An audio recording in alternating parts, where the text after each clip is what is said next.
ईश्वर उपासना भाग 6।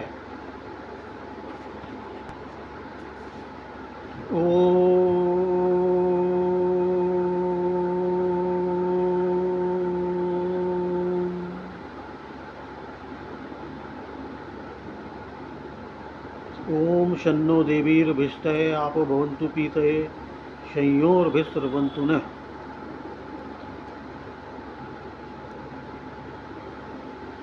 धर्म प्रेमियों, आप सादर नमस्ते।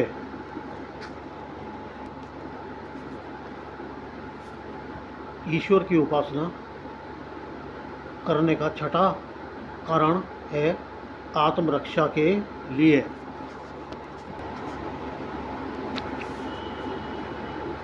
आपने देखा होगा कि ईश्वर उपासना के अनेक कारण हैं, इसलिए जो सज्जन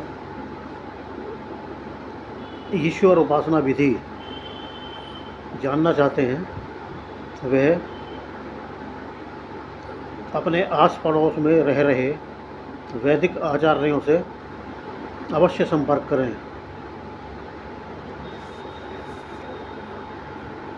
ईश्वर उपासना ध्यान योग से शुरू होकर समाधि की ओर बढ़ती चली जाती है। हमारे ऋषि महर्षि समाधि की भी अंतिम अवस्था में पहुँचे हुए विद्वान होते थे।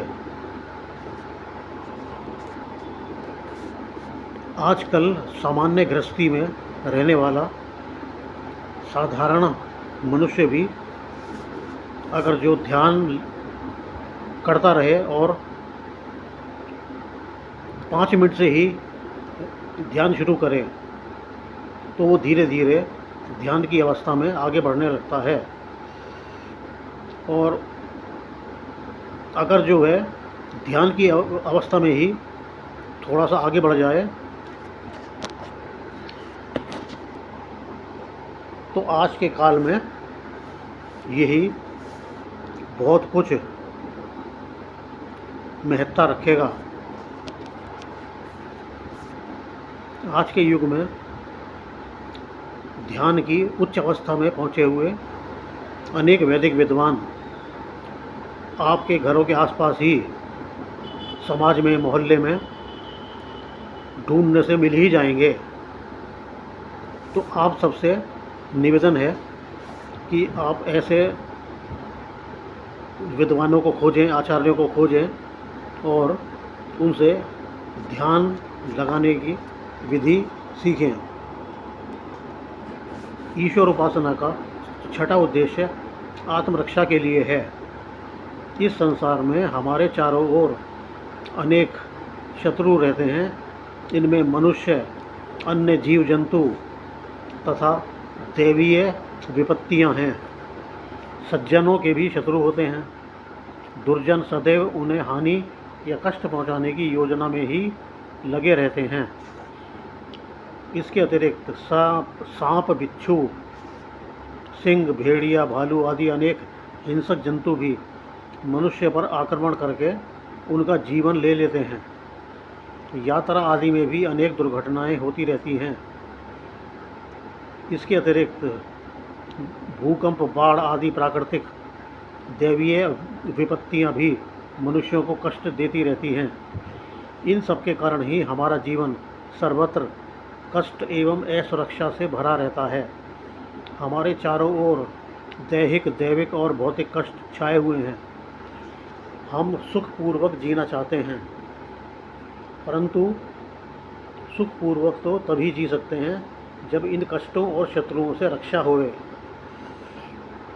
इन सबसे एक साथ रक्षा करने की सामर्थ्य केवल सबके रक्षक एवं सर्वशक्तिमान परमेश्वर के हाथों में ही है। उपासना में हम ईश्वर से इन सभी शत्रुओं एवं विपत्तियों से अपनी रक्षा की प्रार्थना करते हैं।